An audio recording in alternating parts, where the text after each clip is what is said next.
Je souhaite pour ma race, en quelques lieux de l'univers où elle vive et se gouverne, qu'elle rompe avec les usages arbitraires, avec le mépris systématique des lois et de la liberté, avec le dédain des formes légales et de la justice distributive. Ces choses sont souverainement respectables parce qu'elles forment le couronnement pratique de l'édifice moral que la civilisation moderne élève laborieusement et glorieusement sur les ruines accumulées des idées du Moyen Âge. Mais c'est surtout d'Haïti que doit partir l'exemple.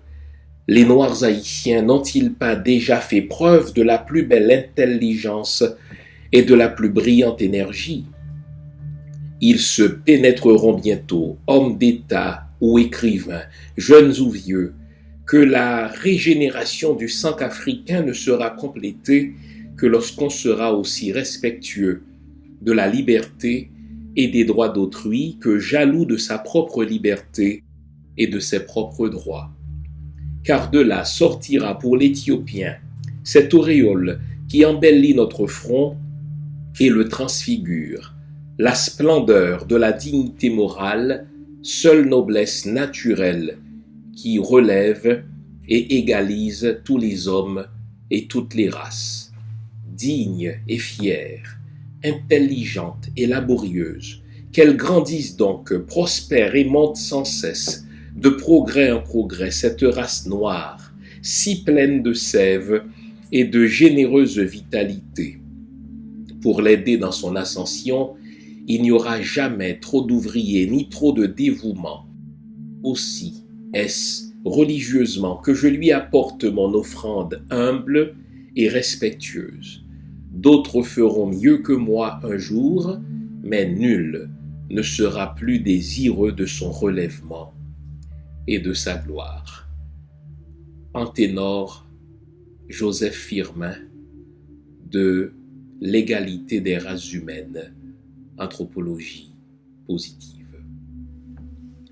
Bonjour mesdames, bonjour messieurs, bonjour le monde.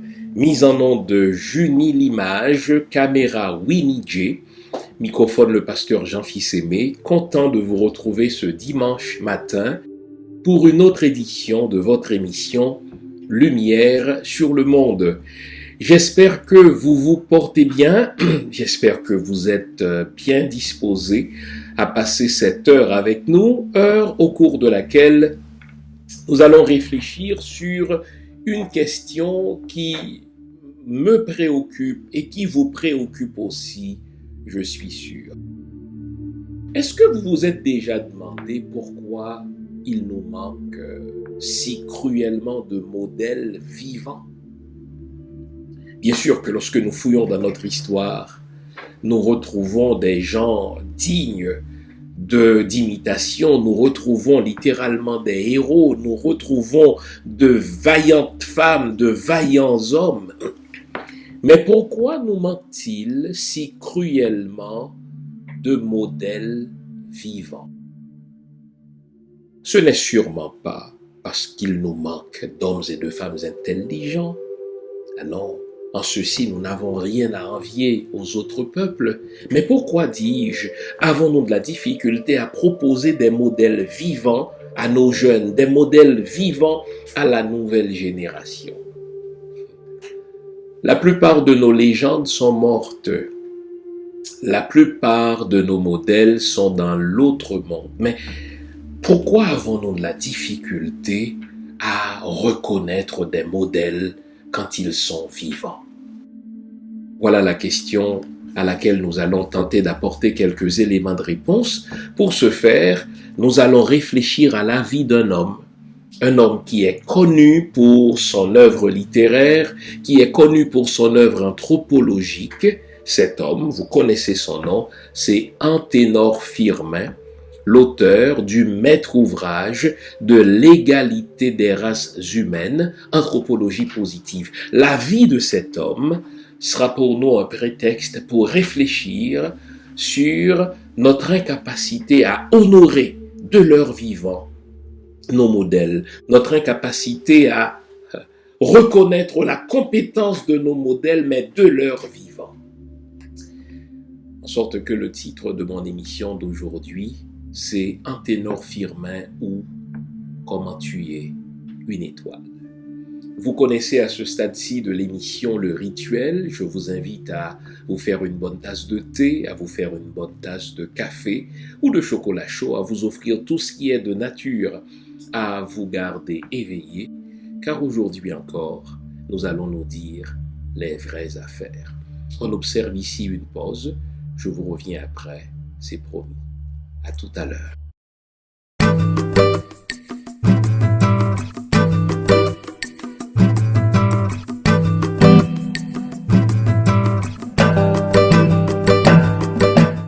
Voilà, avant la pause, on s'était promis de réfléchir à ce manque de modèles vivants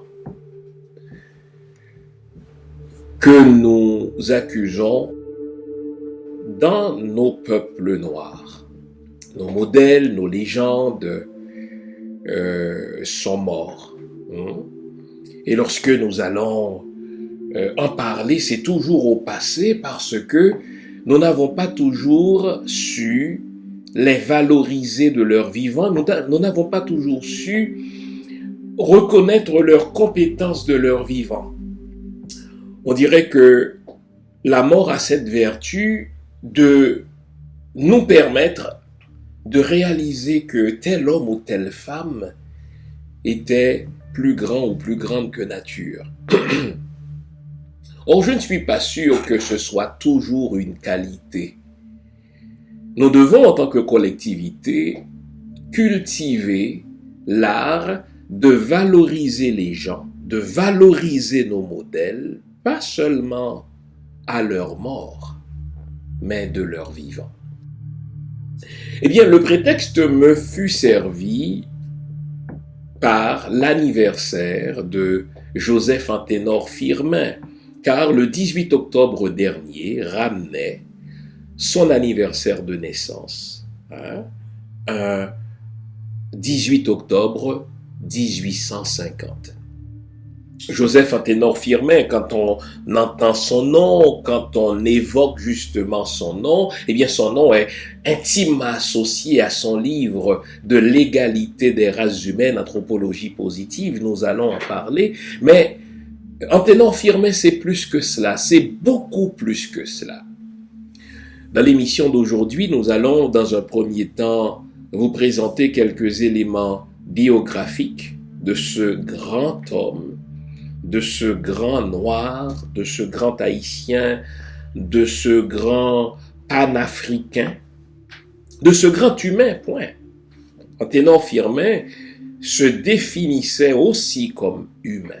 Donc, dans un premier temps, nous allons présenter des éléments biographiques de cet homme, et il y a de quoi être fier. Dans un deuxième temps, nous parlerons de ses idées, qu'est-ce qu'il a défendu, quelles étaient ses convictions politiques, ses convictions morales.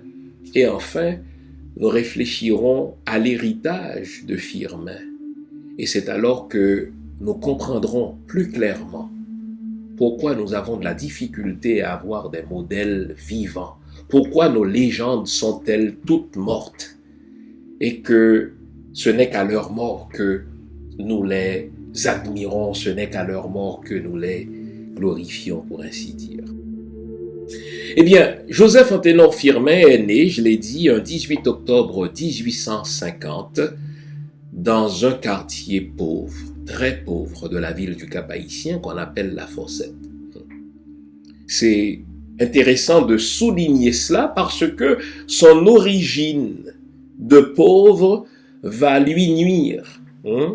Malgré son intelligence, malgré sa rigueur au travail, malgré son savoir encyclopédique, eh bien ses contemporains ne vont jamais lui pardonner son origine modeste, si bien que lorsqu'il va briller à Paris, lorsqu'il va briller, n'est-ce pas, à La Havane, lorsqu'il va briller à Caracas au Venezuela, lorsqu'il va briller à l'île de Saint-Thomas, on va toujours parler de lui comme le petit nègre de la Fossette.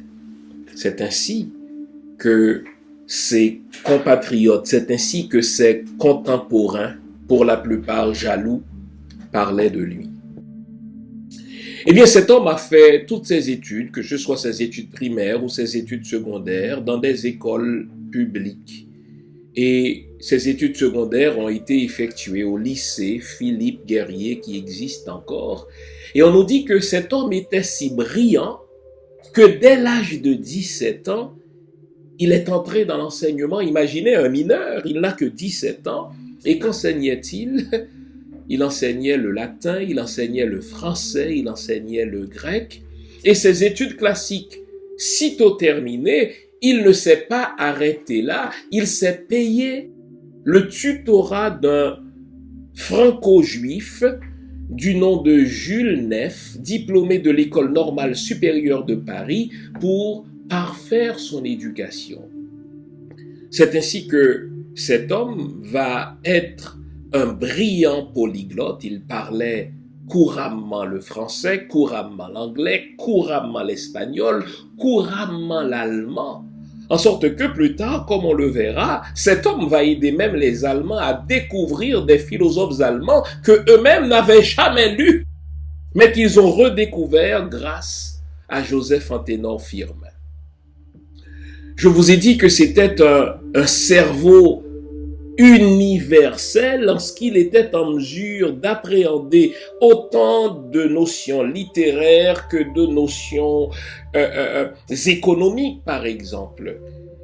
Il va se former en comptabilité, il va se former en droit, en sorte que quelques années plus tard, cet homme sera nommé 2 fois plutôt qu'une ministre des Finances et il va mettre de l'ordre dans les finances haïtiennes. Il sera nommé aussi, n'est-ce pas, ministre des Affaires étrangères 2 fois plutôt qu'une, et à chaque fois, il va défendre les intérêts d'Haïti.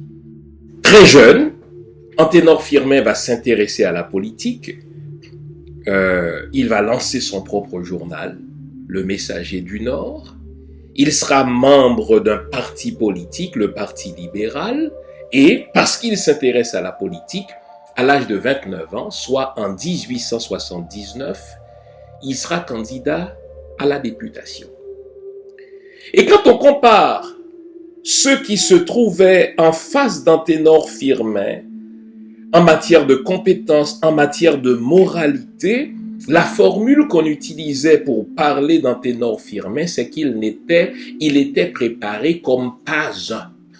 Donc, il avait une préparation solide, il connaissait son peuple, d'ailleurs, les masses l'aimaient beaucoup, mais il va échouer. Savez-vous pourquoi? Parce que les élites d'affaires magouillaient contre lui, parce que les élites intellectuelles le dénigraient auprès des masses, et il va perdre cette élection à la députation en 1879 et il va essuyer la même défaite 2 autres fois. Une autre fois comme candidat malheureux à la députation et une autre et dernière fois comme candidat à la présidence. Et je vous ai dit, cet homme était préparé comme pas un. Pourquoi perdait-il les élections? Pas parce qu'il était incompétent, pas parce qu'il était malhonnête, au contraire. C'est parce qu'on le trouvait trop compétent. C'est parce qu'on le trouvait trop vertical. Et il était combattu par qui? Les classes d'affaires et les élites intellectuelles. En 1883, en partie pour l'écarter du pays, mais également pour s'assurer d'une excellente représentation d'Haïti à Caracas lors du centenaire de Simón Bolívar, le président d'Haïti d'alors, Lysius Salomon, l'a nommé représentant d'Haïti à Caracas. C'était un poste temporaire. On lui a fait une offre permanente et il a compris que c'était un exil doré. Il a refusé donc cette offre du président Salomon. Cela va créer, si vous voulez, un litige entre le président et lui, et il va connaître un premier exil. C'est ainsi donc qu'on va le retrouver à Saint-Thomas, puis à Paris. Sauf qu'à Paris, cet homme va briller de tous ses feux en tant qu'intellectuel, en tant que penseur. Il est reçu à la Société d'anthropologie de Paris le 17 juillet 1884.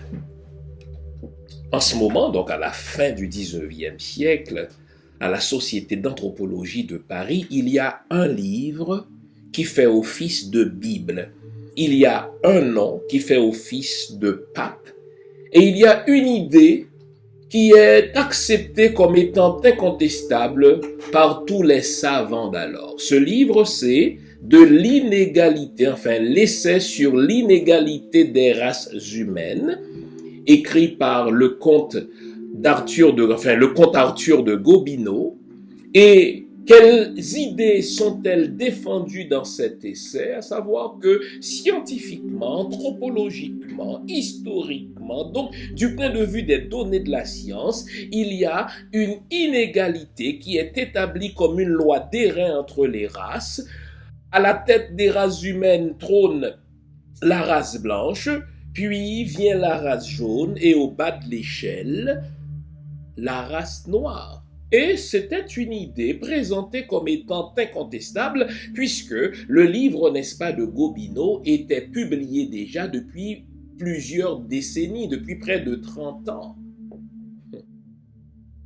Et Joseph Anténor Firmin, pétri de l'idée contraire, pétri de l'unicité, je dis bien de l'unicité de la race noire depuis l'Égypte jusqu'à Haïti, la formule est de lui, va s'attaquer à l'œuvre monumentale de Gobineau, essai sur l'inégalité des races, en publiant en 1885 un essai qui répond du tac au tac à Gobineau et qui a pour titre de l'égalité des races humaines, anthropologie positive. Ce qu'il y a d'intéressant, c'est que cet homme a écrit cette brique de 655 pages en quelques mois, entre 6 à 8 mois. Et dans cet ouvrage, on trouve de tout. De l'anthropologie, de l'égyptologie. Il a voyagé en Afrique, il s'est rendu en Égypte pour prouver que le berceau de la civilisation humaine se trouve en Égypte et que des notions de sciences comme les mathématiques, des notions de sciences comme l'astronomie, pour prouver que la race noire est la race originelle et qu'en matière d'intelligence, les noirs n'ont rien à envier aux blancs. C'est un chef-d'œuvre aujourd'hui encore. Et on nous dit que lors de la présentation de cette brique de 650 pages à la Société d'anthropologie de Paris, cet homme a eu une longue ovation debout car son argumentaire était solide, son argumentaire était incontestable. C'est à ce point vrai qu'aujourd'hui encore, vous savez, que quand on veut réfléchir scientifiquement sur la question de l'égalité des races, on ne peut pas ne pas citer l'œuvre d'Anténor Firmin. De grands hommes, comme Barack Obama par exemple, avouent que pour se construire une identité de noir, pour résister à l'idée d'infériorité de sa race qu'on a tenté de lui inoculer, eh bien, il a lu de l'égalité des races humaines d'Anténor Firmin. Et en Afrique du Sud, pendant la période de l'apartheid, eh bien, les jeunes noirs intellectuels qui voulaient, si vous voulez, construire leur identité, qui voulaient récuser toute la notion d'infériorité de la race noire, il traduisait en zoulou des fragments de l'égalité des races humaines d'Anténor Firmin.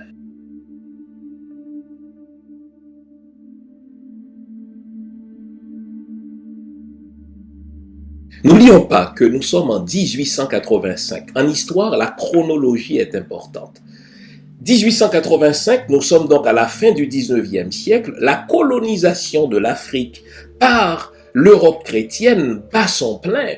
Et pour justifier la chosification des Noirs, pour justifier la réification, le fait par les Blancs de réduire les Noirs à l'état de choses, eh bien, on se servait de cette Bible de Gobineau, de l'inégalité des races humaines. Et les Blancs étaient à ce point pétris de leur supériorité qu'ils organisaient des zoos humains où on exposait nos frères africains comme de vils animaux pour montrer à quel point ils étaient justement plus proches des animaux que des humains. Je pense en particulier à l'exposition universelle de Paris de 1889, entre autres expositions universelles, puisque tous les pays de l'Europe organisaient de ces expositions universelles. Et qu'est-ce qu'on y faisait? On montrait, n'est-ce pas, si vous voulez, tels des artefacts.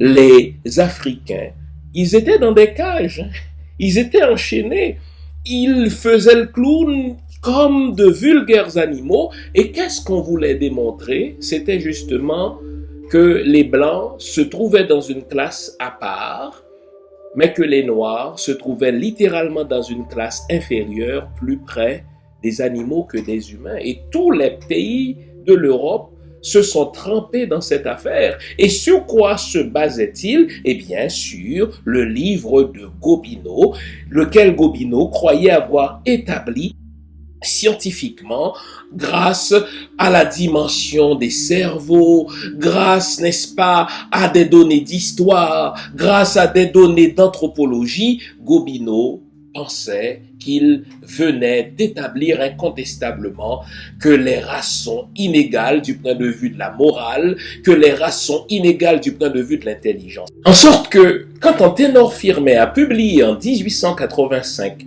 sa brique de 650 pages, imaginez, livre dans lequel il a prouvé que c'est de la pseudo-science que Gobineau a faite, eh bien son livre fut reçu comme un orage dans un ciel serein.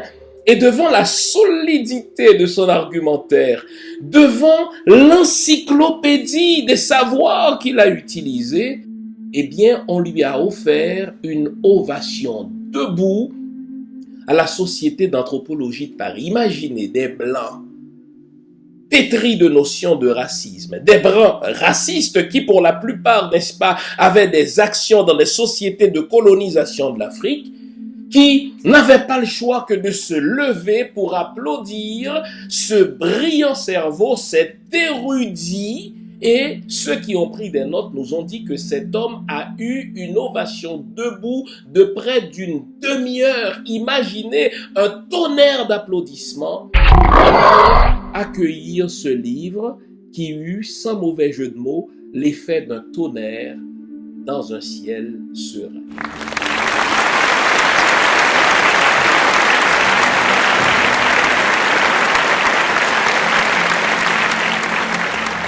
Et depuis sa parution en 1885, on réfère à cet ouvrage quand on veut saper, quand on veut montrer à quel point les arguments qui prouvent que les races sont inégales, sont spécieux, qu'ils sont sophistes, qu'ils sont faibles, on va référer à l'ouvrage d'Anténor Firmin. Vous vous souvenez de ma question de départ? Pourquoi nous manque-t-il si cruellement de modèles vivants? Pourquoi nos modèles sont-ils tous morts? Pourquoi nos légendes sont-elles mortes? Arrêtons-nous un instant.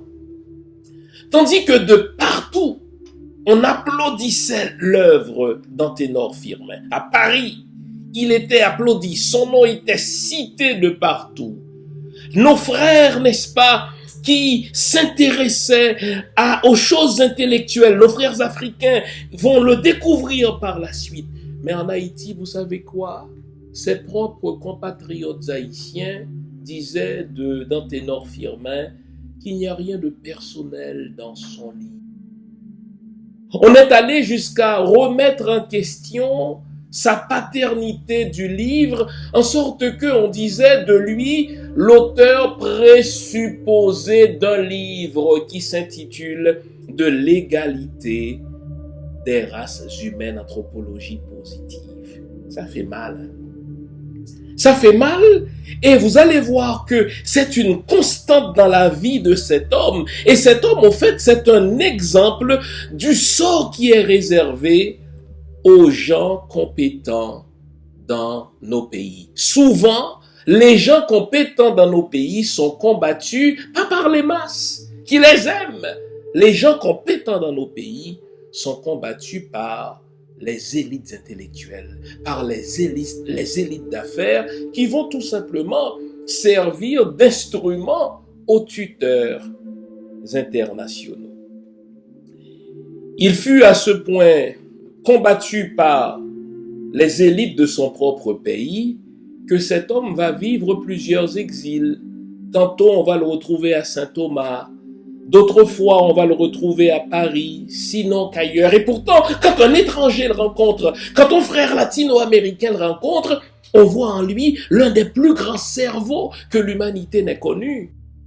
Je pense notamment à José Martí. José Martí, ce précurseur de la révolution cubaine, est allé rencontrer Anténor Firmin, n'est-ce pas, en Haïti. Et lorsqu'il l'a rencontré, il a témoigné que c'est l'un des plus grands cerveaux qu'il ne lui a été donné de rencontrer. Et déjà, il songeait à lancer ce qu'on appelle une confédération des grandes Antilles, une espèce de la CARICOM avant la lettre. Et il a dit que Anténor Firmin avait à la fois la formation, le rayonnement et les compétences pour en devenir président. Et pourtant, dans son pays, les élites intellectuelles, les élites d'affaires vont le combattre. En sorte que, si on met bout en bout les années d'exil d'Anténor Firmin, c'est environ 9 ans qu'il va passer en exil, malheureux, frustré, pas parce qu'il a commis un mal, pas parce qu'il a volé les biens de l'État, mais simplement parce qu'il est brillant, simplement parce qu'il est rayonnant, simplement parce qu'il détient une solide formation et qu'il a voulu mettre cette formation au service de son pays. Ah, la jalousie.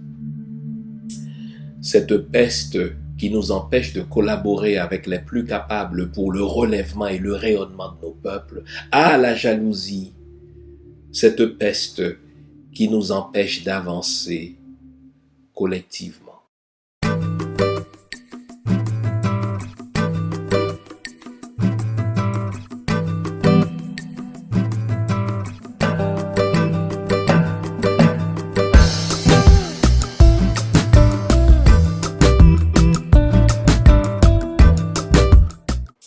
En 1889, forcé par la réputation de cet homme, le président Florvil Hippolyte va le nommer ministre des Finances et des Affaires extérieures. On appelait autrefois affaires extérieures, l'équivalent des affaires étrangères aujourd'hui. Il va redresser, il va mettre de l'ordre dans les finances publiques. Je vous ai dit que cet homme détient une formation en comptabilité. Non seulement il était académiquement solide du point de vue de la comptabilité, mais c'était un homme honnête du point de vue de la moralité. Il a mis de l'ordre dans les finances de l'État. Et je vous ai dit qu'il était nommé à la fois, en même temps, ministre des Finances et ministre des Affaires extérieures. Pendant qu'il détenait ces deux portefeuilles, les États-Unis d'Amérique, le grand voisin d'Haïti, l'éléphant dans la pièce, a décidé de faire main basse sur le môle Saint-Nicolas pour en faire, tenez-vous bien, une réserve de charbon pour les États-Unis. Qui est ministre des Affaires extérieures à ce moment-là? C'est Anténor Firmin. Anténor Firmin, l'intellectuel, l'auteur de la liberté, enfin de l'égalité des races humaines, l'auteur qui est reconnu pour ses talents de diplomate, pour, n'est-ce pas, sa formation raffinée. Vous savez, il a négocié, il a fait montre de tact et de diplomatie pour l'une des rares fois, écoutez-moi bien, les États-Unis vont reculer dans leur désir de faire main basse sur une partie du territoire haïtien. L'affaire eut une résonance internationale et ce qu'Anténor Firmin a fait, on en parlait partout à travers le monde. Mais vous savez quoi? Au pays, cela va lui valoir des persécutions politiques. Voilà un homme qui a servi son pays comme ministre des Finances et qui dira au terme de sa vie, ma vie politique est immaculée. On ne peut rien me reprocher du point de vue de la moralité, du point de vue de l'honnêteté, mais parce qu'il a tenu tête aux Américains, qu'il a redressé les finances de son pays, cela va lui valoir de la persécution politique. Il va devoir laisser Haïti une fois de plus à destination de Saint-Thomas dans un premier temps, puis à Paris. Il va connaître l'exil à ce qu'il était préparé comme pas pour diriger ce pays. Il va connaître l'exil à ce qu'il était compétent. Les finances de la République vont connaître de grandes difficultés une autre fois.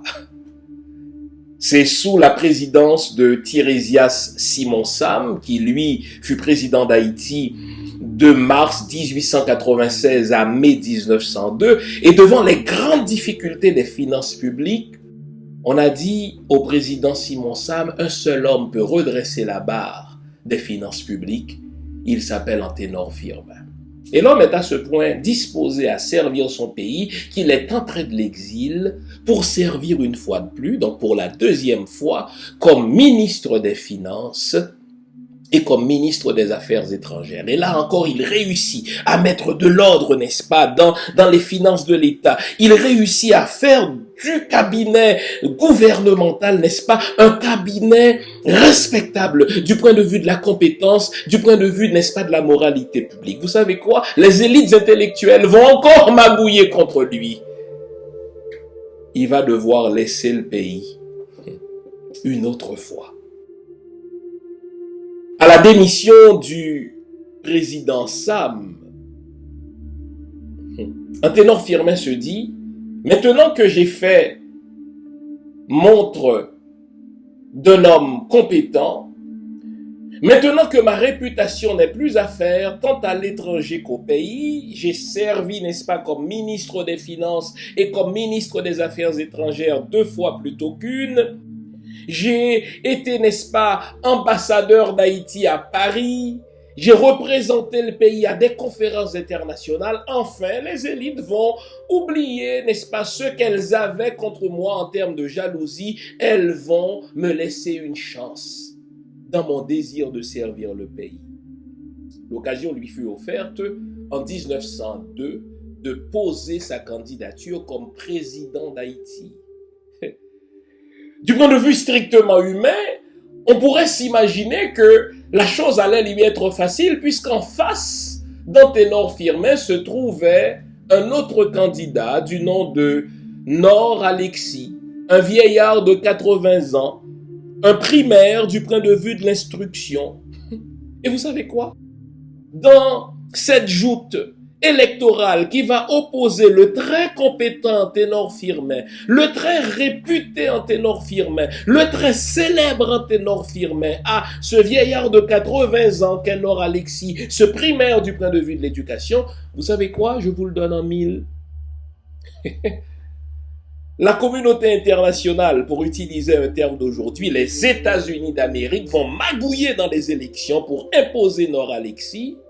Et les États-Unis vont disposer de deux complices serviles, toujours les mêmes. Les élites intellectuelles qui vont préférer à Anténor Firmin ce vieillard Nor Alexis et la classe d'affaires.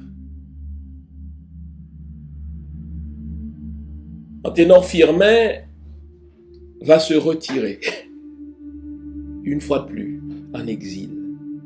Et vous savez, à la mort de Nor-Alexis, l'homme a tenté de revenir dans son pays, dans sa ville natale, au Cap-Haïtien. Il se trouvait encore sur la mer, tout près de la rade du Cap-Haïtien. Lorsqu'on a entendu dire que Anténor Firmin était de retour, écoutez-moi bien, celui qui était ministre de l'Intérieur, donc chargé de la sécurité intérieure, lui a interdit de débarquer en Haïti. Sous quel prétexte? Écoutez-moi bien. Parce qu'il était l'un des malfaiteurs les plus dangereux. Malfaiteur?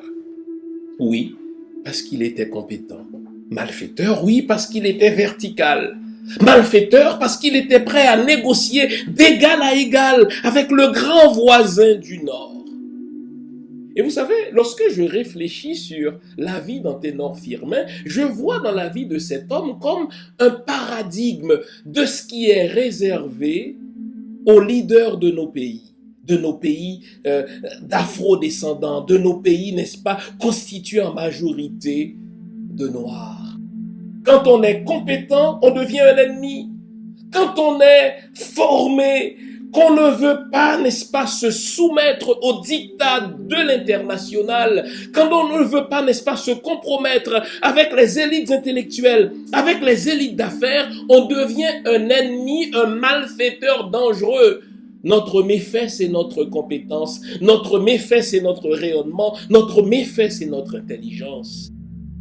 Et vous savez, nos pires ennemis alors, ce sont nos propres compatriotes qui détiennent autant de formations que nous, qui détiennent, n'est-ce pas, souvent autant de diplômes que nous, mais elles sont à ce point ruinées par la jalousie qu'elles se disent « Pourquoi lui et non pas nous ?»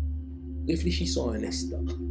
C'est souvent ça qui nous empêche de nous fédérer. C'est souvent cela qui nous empêche, n'est-ce pas, d'avoir un projet collectif. C'est souvent cela qui nous empêche de tirer, n'est-ce pas, nos populations vers le haut. Quand l'un d'entre nous se démarque par son intelligence, par son rayonnement, par sa réputation, plutôt que de nous fédérer derrière lui, nous investissons toute notre énergie à le combattre, car nous nous disons « Pourquoi lui et pourquoi pas nous ?» En sorte que quand lui va fonder un parti politique, plutôt que de nous y inscrire et d'y apporter notre concours, nous allons fonder nos propres partis politiques. En sorte que nos pays sont émiettés par une pléthore de partis politiques, les uns plus faibles que les autres. Chaque intellectuel se voit comme président, comme premier ministre, comme chef de gouvernement. Que dis-je encore?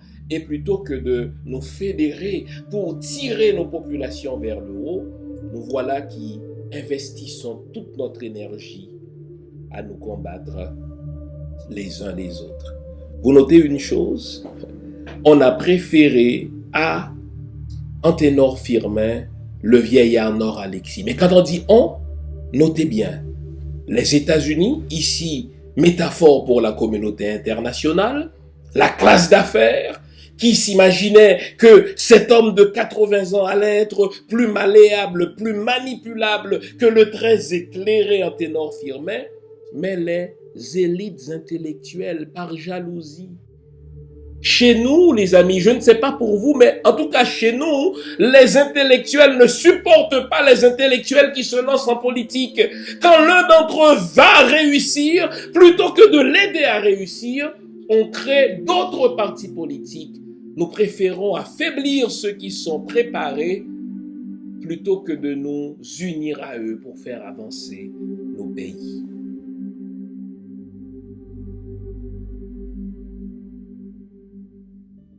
Quel est l'héritage d'Anténor Firmin? Mais voilà, il faut commencer par son maître livre. Il en a écrit presque 10 livres. Je pense qu'il a publié 8 œuvres, pas vrai?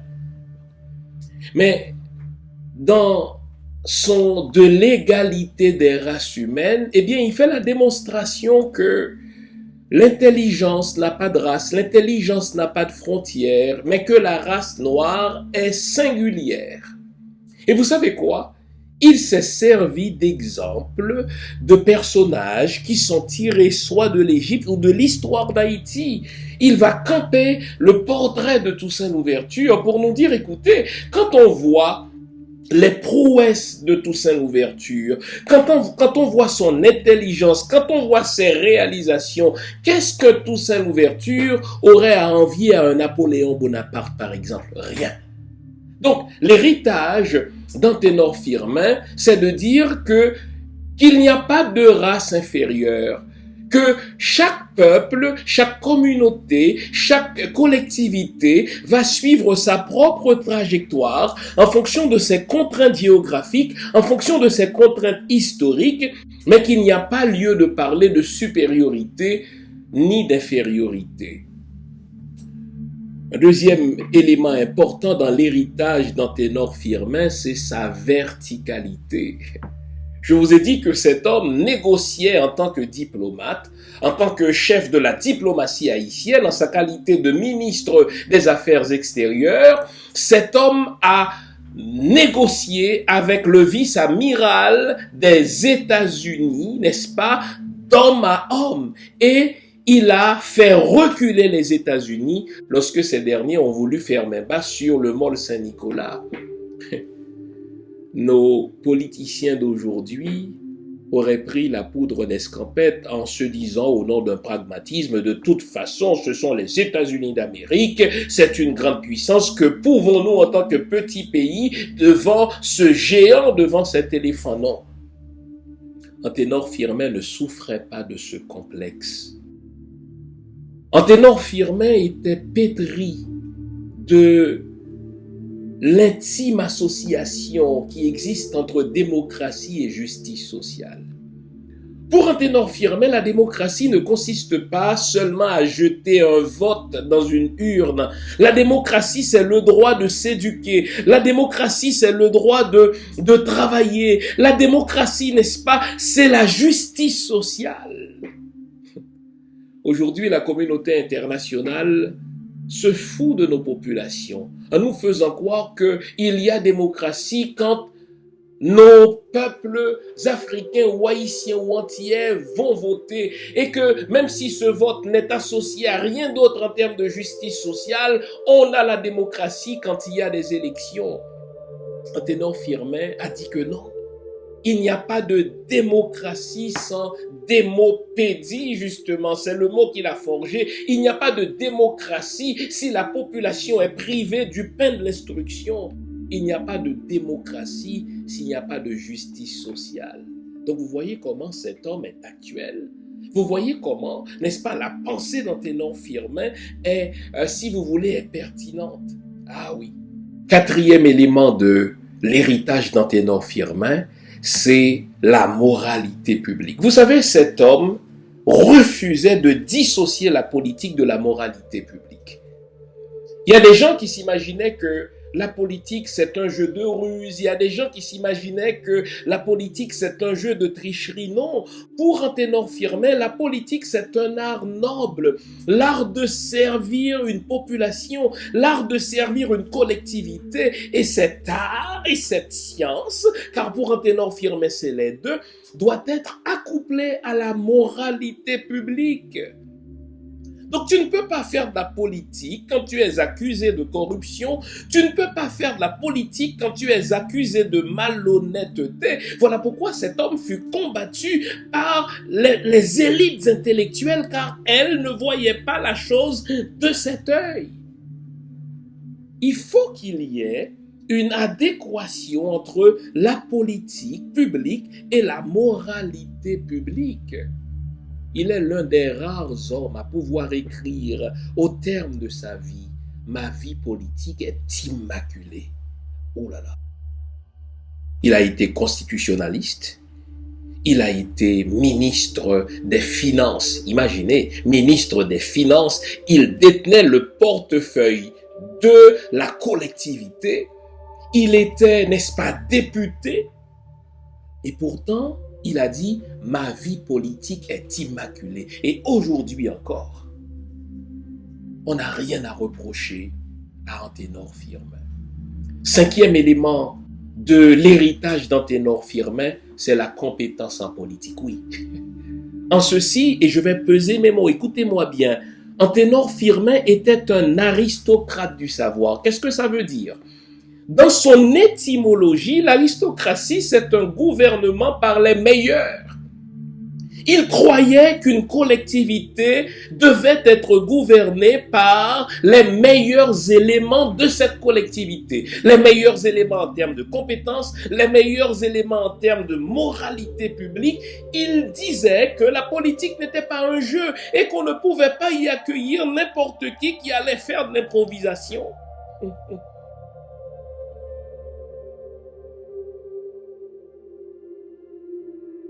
Cet homme est mort le 19 septembre 1911. Quand on relit ses œuvres, on a l'impression qu'il était un prophète. Vous savez, de son exil à Saint-Thomas, il prédisait l'occupation américaine d'Haïti. Il disait, écoutez, dans l'état dans lequel nous pataugeons en tant que peuple, où il n'y a pas de justice sociale, où le pays est gouverné par des gens incompétents et corrompus, où le pays, n'est-ce pas, est exposé régulièrement à des guerres civiles, soit qu'on se reprenne, soit qu'on se ressaisisse, ou que le pays sera occupé par une force étrangère.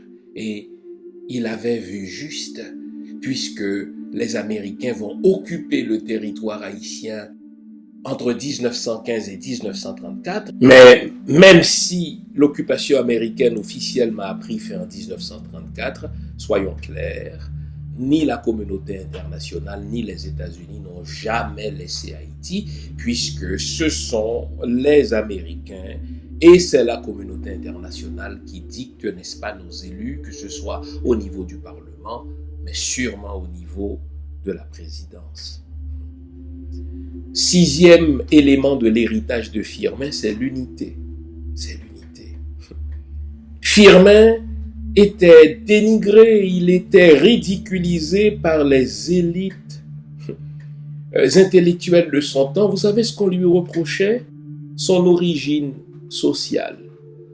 On l'appelait, je l'ai dit au début de l'émission, le petit nègre de la Fossette. La Fossette, c'est l'un des quartiers les plus pauvres de la ville du Cap-Haïtien.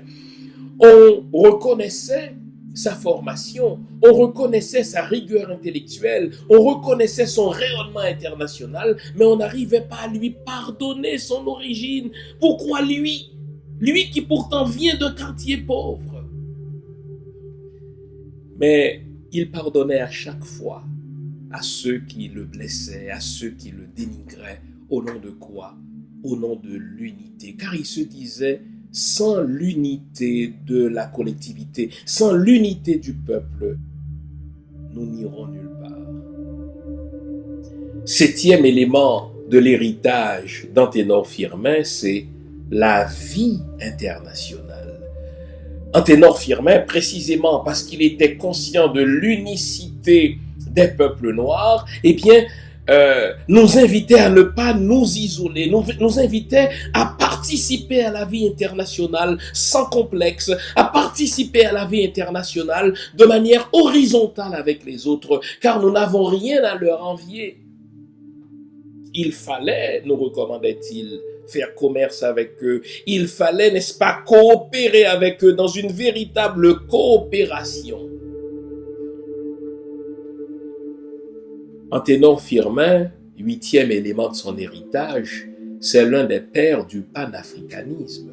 Ah oui, vous savez qu'aujourd'hui, quand on parle du panafricanisme, du fait que tous les peuples noirs ont un dessein, ont un destin et, si vous voulez, un sort commun, eh bien, il faut penser à Anténor Firmin. Le panafricanisme pour Anténor Firmin, c'est pas juste une idée, mais c'est un projet politique. Il disait que les peuples noirs devaient collaborer. Il disait que les peuples noirs, n'est-ce pas, devaient se fédérer. Et en ceci, il allait jusqu'à proposer une confédération des grandes Antilles. Car il comprenait, bien avant la naissance de la CARICOM, que non seulement au sein d'un même peuple, l'union fait la force, mais que les peuples noirs, les afro-descendants devaient s'unir dans une entité politique pour défendre leurs intérêts collectifs. Enfin, l'héritage d'Anténor Firmin, c'est le patriotisme. Pour cet homme, la patrie passait avant tout. Pour cet homme, c'était la patrie avant les intérêts particuliers.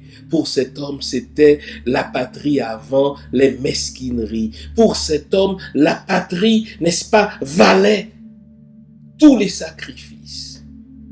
Et s'il se formait autant, s'il rayonnait autant, s'il brillait autant, ce n'était pas pour sa gloire personnelle, ce n'était pas pour sa gloriole, c'était au contraire pour faire connaître Haïti au monde entier et pour faire réaliser à ceux qui étaient de bonne foi qu'un Noir, qu'un Haïtien, qu'un Africain n'a rien à envier à un autre. Puisse Anténor Firmin revivre, n'est-ce pas, dans nos comportements. Maintenant, vous vous souvenez, je vous avais posé la question. Pourquoi n'avons-nous pas de modèle vivant? Pourquoi toutes nos légendes sont-elles mortes? Eh bien, Anténor Firmin répond à cela. Il appelle cela l'effort dans le mal. D'ailleurs, c'est le dernier livre qu'il a publié, L'effort dans le mal. Il a réalisé que quand il s'agit de s'entendre pour combattre quelqu'un d'autre, on a cette énergie. Quand il faut s'entendre, n'est-ce pas, pour défaire un gouvernement, on a cette énergie. Mais quand il faut utiliser cette même énergie pour s'unir à quelqu'un de plus compétent, quand il faut utiliser cette même énergie pour défendre des intérêts collectifs, tout à coup nous devenons apathiques. Eh bien, si nous nous posons la question à savoir pourquoi nous manque-t-il si cruellement de modèles, c'est parce que nous éteignons nos étoiles. Nous tuons nos hommes et nos femmes compétents et compétentes. Plutôt que de les admirer, plutôt que de les imiter, nous mettons toute notre énergie à les combattre en leur rappelant leur origine modeste, en leur rappelant leurs erreurs du passé. Or, pour avancer en tant que collectivité, pour nous développer en tant que peuple, plutôt que d'éteindre nos étoiles, plutôt que de tuer nos modèles, plutôt que de les exiler, de les faire fuir, nous devons nous unir derrière eux ou derrière elles pour l'avancement de nos peuples. En ce sens, Anténor Firmin était un méritocrate. Il disait, écoutez, chacun a des compétences, mais s'agissant de telles fonctions données, il faut que ce soit la personne la plus compétente qui la remplisse cette fonction. C'est ça la méritocratie. Chez nous, nous sommes connus pour le népotisme. Nous sommes connus pour le clientélisme. Chez nous, on appelle ça le mounpa, n'est-ce pas? Tel homme va avoir telle fonction parce qu'il est le cousin de tel ministre, parce qu'il est le neveu du président. Telle femme va avoir tel poste parce qu'elle est le second bureau de tel ministre. Mais ça, on ne peut pas avancer comme ça. Anténor Firmin était contre cela. Il était pour la méritocratie. Il était pour l'aristocratie du savoir. C'est-à-dire que nos pays, que nos collectivités, que nos ministères soient gérés et gouvernés par les plus capables et les plus moraux d'entre nous. Si nous changeons d'attitude, si nous consacrons désormais notre énergie à nous fédérer derrière ceux et celles d'entre nous qui ont des compétences avérées dans tel domaine, alors, comme le chante l'artiste, rien ne pourra faire obstacle à l'avancement de nos peuples. Nous avons des gens compétents, nous avons des gens honnêtes, nous avons des gens intègres, nous avons des gens intelligents. Mais vous savez pourquoi ils ont peur d'entrer en politique? Parce que les gens compétents combattent les gens compétents. Et vous savez ce que ça fait en terminant? Quand je combats tel homme pour sa compétence, que je l'intimide, au point qu'il ne veut pas se lancer dans la gestion de la chose publique, vous savez ce que je suis en train de faire? Je suis en train de faciliter l'élection d'un incompétent et d'un immoral. Parce que l'homme ou la femme compétent va avoir peur parce que moi qui suis compétent, je ne veux pas le soutenir, je ne veux pas le supporter. Donc, les compétents ne soutiennent pas les compétents. Et tandis qu'on passe notre vie à nous combattre, ce que Anténor Firmin appelle l'effort dans le mal, eh bien, un incompétent se fait élire, un immoral se fait élire. Et vous savez quoi? Nos ennemis internationaux, n'est-ce pas, se foutent ainsi de notre gueule. Ils disent, écoutez, tel économiste compétent n'aura jamais le soutien de tel autre économiste, n'est-ce pas, compétent. Lorsque tel économiste se lance en politique, plutôt que d'avoir l'appui de tel autre économiste, il sera combattu par lui parce que lui va ouvrir aussi. Il va fonder un autre parti politique. On passe notre vie à nous chamailler ainsi, et puis tel incompétent passe et devient notre président ou devient notre premier ministre. Ou alors, ça c'est aussi vrai, quand on a un incompétent qui est à la tête du pouvoir, parfois il va faire appel à des gens compétents, mais des gens serviles qui n'ont pas de colonne vertébrale, en sorte que nous ne sommes pas plus avancés. Si nos pays sont à ce point en retard, si nos peuples sont à ce point en retard, ce n'est pas par manque d'intelligence, ce n'est pas par manque de compétence, c'est parce que nous, les gens compétents, nous tuons les étoiles par jalousie. Je dis nous, je m'inclus. Nous tuons nos étoiles par jalousie. Plutôt que d'admirer les étoiles et d'imiter leur intelligence, d'imiter leur savoir-faire, d'imiter leur sens de sacrifice, nous préférons les tuer. Nous préférons, n'est-ce pas, les éteindre. Et une fois qu'ils sont morts, ces gens-là, oh là là, que de discours élogieux ne prononçons-nous pas, parce qu'ils ne sont plus là pour nous menacer. Les amis, les collectivités n'avancent pas par la jalousie. Tous les gens compétents ne seront jamais ministres, tous les gens compétents ne seront jamais présidents, tous les gens compétents ne seront jamais maires.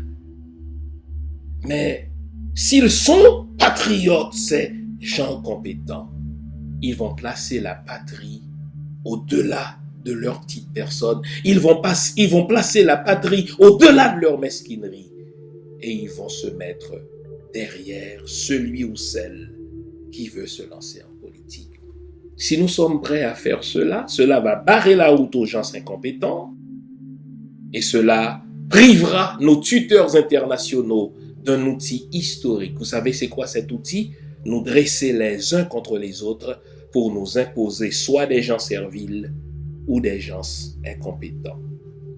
Que la vie d'Anténor Firmin nous serve d'exemple et que nous disions désormais, nous ne tuerons plus nos étoiles, mais que nous allons les reconnaître, mais que nous allons les applaudir, mais que nous allons les admirer, mais que surtout, nous allons les imiter. Car quand quelqu'un est brillant, les amis, quand quelqu'un rayonne, comme aurait pu le dire l'autre, c'est souvent 95% de transpiration mêlée à 5% d'aptitude naturelle. Les gens brillants travaillent beaucoup. Les gens brillants transpirent beaucoup. Plutôt que de les tuer, imitons-les. Merci de votre attention. Mes chers amis, un petit mot pour vous remercier de votre support, pour vous remercier de votre fidélité. Merci d'être là dimanche après dimanche. Cela nous fait chaud au cœur et nous force à vous offrir semaine après semaine des émissions que vous aimez. Rappelons-nous ce que nous faisons déjà, à savoir liker ce que nous aimons sur cette page, partager ce qui se fait sur cette chaîne et surtout nous abonner ou alors inviter d'autres à s'abonner. Bonne semaine, on est ensemble, gardons le moral car tant que va le moral, tout va. Au revoir.